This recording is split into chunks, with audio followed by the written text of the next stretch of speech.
Why did the United States attack Libya, Iraq, Afghanistan, and Yemen? Why are U.S. operatives helping to destabilize Syria? And why is the United States government so intent on taking down Iran, in spite of the fact that Iran has not attacked any country since 1798? And what's next? What are we headed for? When you look at the current trajectory that we're on, it doesn't make any sense at all if you evaluate it based on what we're taught in school. And it doesn't make any sense if you base your worldview on the propaganda that the mainstream media tries to pass off as news. But it makes perfect sense once you know the real motives of the powers that be.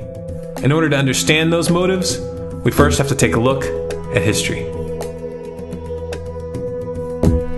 In 1945, the Bretton Woods Agreement established the dollar as the world reserve currency, which meant that international commodities were priced in dollars.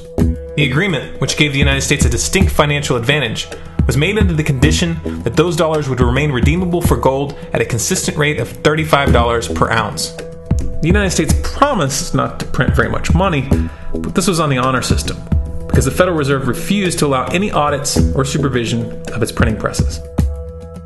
In the years leading up to 1970, expenditures in the Vietnam War made it clear to many countries that the U.S. was printing far more money than it had in gold. And in response, they began to ask for their gold back. This, of course, set off a rapid decline in the value of the dollar. The situation climaxed in 1971 when France attempted to withdraw its gold and Nixon refused. On August 15th, he made the following announcement. I have directed the Secretary of the Treasury to take the action necessary to defend the dollar against the speculators. I have directed Secretary Connally to suspend temporarily the convertibility of the dollar into gold or other reserve assets, except in amounts and conditions determined to be in the interest of monetary stability and in the best interest of the United States. This was obviously not a temporary suspension, as he claimed, but rather a permanent default. And for the rest of the world who had entrusted the United States with their gold, it was outright theft. In 1973, President Nixon asked King Faisal of Saudi Arabia to accept only US dollars as payment for oil and to invest any excess profits in US Treasury bonds, notes, and bills. In return, Nixon offered military protection for Saudi oil fields. The same offer was extended to each of the world's key oil-producing countries, and by 1975, every member of OPEC had agreed to only sell their oil in US dollars. The act of moving the dollar off of gold and tying it to foreign oil instantly forced every oil-importing country in the world to start maintaining a constant supply of Federal Reserve paper. And in order to get that paper, they would have to send real physical goods to America. This was the birth of the petrodollar. Paper went out, everything America needed came in, and the United States got very, very rich as a result. It was the largest financial con in recorded history.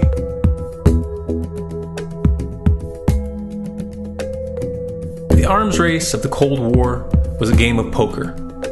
Military expenditures were the chips, and the US had an endless supply of chips. With the petrodollar under its belt, it was able to raise the stakes higher and higher, outspending every other country on the planet, until eventually US military expenditures surpassed that of all other nations in the world combined. The Soviet Union never had a chance. The collapse of the communist bloc in 1991 removed the last counterbalance to American military might. The United States was now an undisputed superpower with no rival. Many hoped that this would mark the beginning of a new era of peace and stability. Unfortunately, there were those in high places who had other ideas. Within that same year, the US invaded Iraq in the First Gulf War. And after crushing the Iraqi military and destroying their infrastructure, including water purification plants and hospitals, crippling sanctions were imposed which prevented that infrastructure from being rebuilt. These sanctions, which were initiated by Bush Sr. and sustained throughout the entire Clinton administration, lasted for over a decade and were estimated to have killed over 500,000 children. The Clinton administration was fully aware of these figures. We have heard that 500,000 children have died. I mean, that's more children than died in Hiroshima. And you know, is the price worth it? I think this is a very hard choice, but we think the price is worth it. Miss Albright, what exactly was it that was worth killing 500,000 kids for? In November of 2000, Iraq began selling its oil exclusively in euros. This was a direct attack on the dollar and on U.S. financial dominance, and it wasn't going to be tolerated. In response, the U.S. government, with the assistance of the mainstream media, began to build up a massive propaganda campaign claiming that Iraq had weapons of mass destruction and was planning to use them. In 2003, the U.S. invaded, and once they had control of the country, oil sales were immediately switched back to dollars. This is particularly notable due to the fact that switching back to the dollar meant a 15 to 20% loss in revenue due to the euro's higher value. It doesn't make any sense at all unless you take the petrodollar into account. So I came back to see him a few weeks later, and by that time we were bombing in Afghanistan. I said, "Are we still going to war with Iraq?" And he said, "Oh, it's worse than that." He said, he reached over on his desk, he picked up a piece of paper, and he said, I just got this down from upstairs, meaning the Secretary of Defense's office today, and he said, "This is a memo that describes how we're going to take out 7 countries in 5 years, starting with Iraq, and then Syria, Lebanon, Libya, Somalia, Sudan, and finishing off Iran. Let's take a look at the events of the past decade and see if you see a pattern. In Libya, Gaddafi was in the process of organizing a bloc of African countries to create a gold-based currency called the dinar, which they intended to use to replace the dollar in that region. US and NATO forces helped destabilize and topple the Libyan government in 2011, and after taking control of the region, US armed rebels executed Gaddafi in cold blood and immediately set up the Libyan central bank. Iran has been actively campaigning to pull oil sales off of the dollar for some time now, and it has recently secured agreements to begin trading its oil in exchange for gold. In response, the US government, with mainstream media assistance, has been attempting to build international support for military strikes on the pretext of preventing Iran from building a nuclear weapon. In the meantime, they established sanctions which US officials openly admit are aimed at causing a collapse of the Iranian economy. Syria is Iran's closest ally, and they are bound by mutual defense agreements. The country is currently in the process of being destabilized with covert assistance from NATO, and though Russia and China have warned the United States not to get involved, the White House has made statements within the past month indicating that they are considering military intervention. It should be clear that military intervention in Syria and Iran isn't being considered. It's a foregone conclusion, just as it was in Iraq and Libya. The U.S. is actively working to create the context which gives them the diplomatic cover to do what they already have planned. The motive for these invasions and covert actions becomes clear when we look at them in their full context and connect the dots. Those who control the United States understand that even if a few countries begin to sell their oil in another currency, it will set off a chain reaction and the dollar will collapse. They understand that there is absolutely nothing else holding up the value of the dollar at this point, and so does the rest of the world. But rather than accepting the fact that the dollar is nearing the end of its lifespan, the powers that be have made a calculated gambit. They have decided to use the brute force of the US military to crush each and every resistant state in the Middle East and Africa. That in itself would be bad enough, but what you need to understand is that this is not going to end with Iran. China and Russia have stated publicly and on no uncertain terms that they will not tolerate an attack on Iran or Syria. Iran is one of their key allies, one of the last independent oil producers in the region, and they understand that if Iran falls, then they will have no way to escape the dollar without going to war. And yet the United States is pushing forward in spite of the warnings.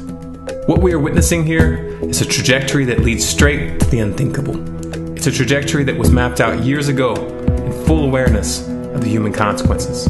But who was it that put us on this course? What kind of psychopath is willing to intentionally set off a global conflict that will lead to millions of deaths just to protect the value of a paper currency? It obviously isn't the president. The decision to invade Libya, Syria, and Iran was made long before Obama had risen to the national spotlight. And yet, he's carrying out his duty just like the puppets that preceded him. So who is it that pulls the strings? Often the best answer to questions like this are found by asking another question. Qui bono? Who benefits? Obviously, those who have the power to print the dollar out of thin air have the most to lose if the dollar were to fall. And since 1913, that power has been held by the Federal Reserve. The Federal Reserve is a private entity owned by a conglomerate of the most powerful banks in the world. And the men who control those banks are the ones who pull the strings. To them, this is just a game. Your life and the lives of those you love are just pawns on their chessboard. And like a spoiled 4-year-old who tips the board onto the floor when they start to lose, the powers that be are willing to start World War III to keep control of the global financial system.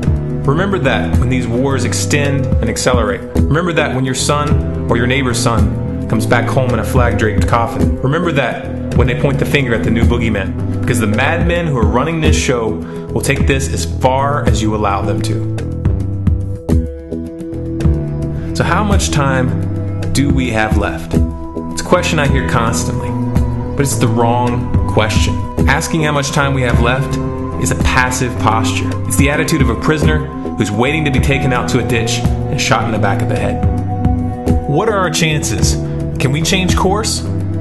Also the wrong question. The odds don't matter anymore. If you understand what we're facing, then you have a moral responsibility to do everything in your power to alter the course that we're on, regardless of the odds. It's only when you stop basing your involvement on the chances of success that success actually becomes possible. To strip the ill-begotten power from the financial elites and to bring these criminal cartels to justice will require nothing less than a revolution. The government is not going to save us. The government is completely infiltrated and corrupt to the core.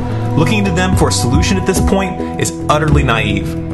There are 3 stages of revolution, and they are sequential. Stage 1 is already underway. Stage 1 is the ideological resistance.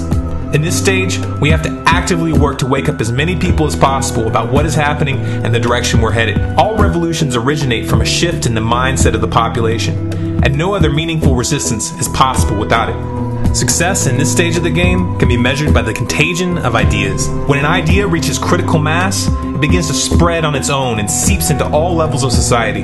In order to achieve that contagion, we need more people in this fight.